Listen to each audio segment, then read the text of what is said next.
criminel. Et je vis un sombre cachot où, parmi les noires tentures, grinçait dans l'air humide et chaud tout un appareil de torture.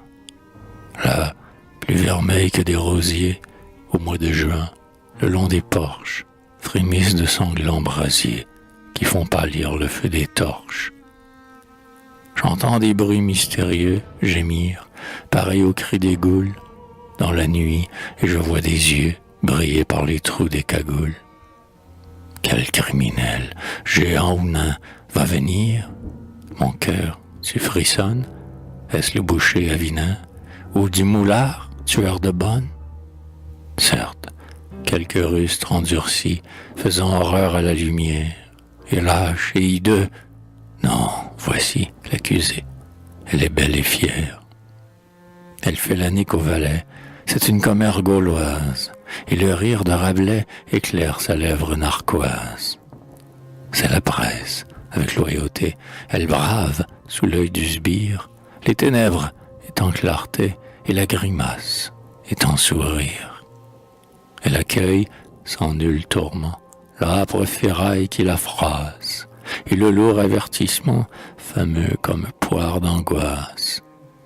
Elle voit, sans effroi marqué, les crocs, les brodequins, les pinces, et le glaive communiqué, très célèbre dans les provinces.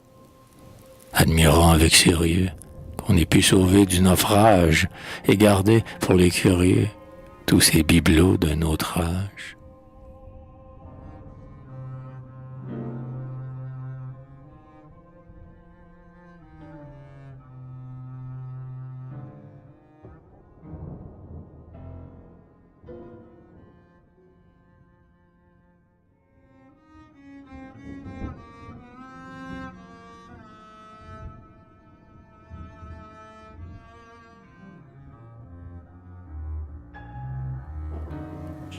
Mais, feuilletant son agenda, grattant son large nez en truffe, apparaît un Torquemada, moitié Satan, moitié Tartuffe.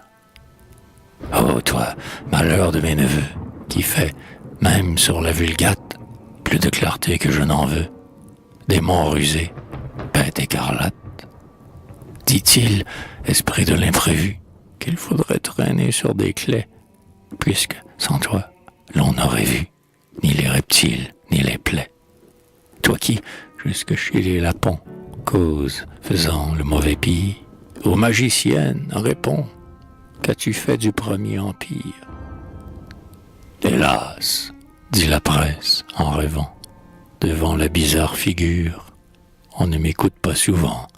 Ce n'est pas moi, je vous le jure, qui l'a envoyé vers les déserts où brille la glace épaissie, succombé sous les noirs hivers, dans les neiges de la Russie.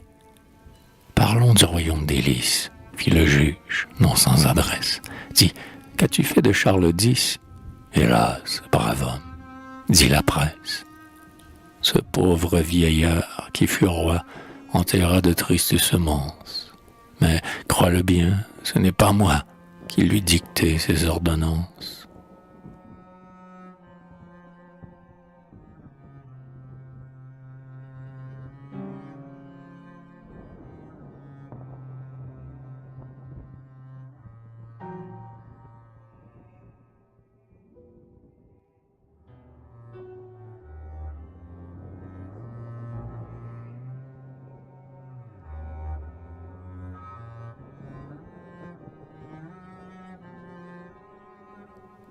Or, dans le cachot plein de nuit, comme cet interrogatoire continuait, toujours conduit par le Tartuffe en robe noire, on entendait, comme en enfer, dans un coin de la sombre usine, un bruit de marteau sur le fer, venu de la chambre voisine. Et l'on pouvait voir, inondant, une torche qui semblait morte, les reflets d'un brasier ardent, rougir les fentes de la porte. Alors moi, saisi de stupeur, devant cette flamme irisée, je m'avançai. N'as-tu pas peur? Dis-je tout bas à l'accusé. La Gauloise leva son front, plus droit que celui des grands chênes. J'entends bien que, pour mon affront, on forge de nouvelles chaînes. Peut-être Peut-être on invente ce jeu pour me faire mourir, dit-elle. Mais un point me rassure un peu, c'est que je me sais immortel.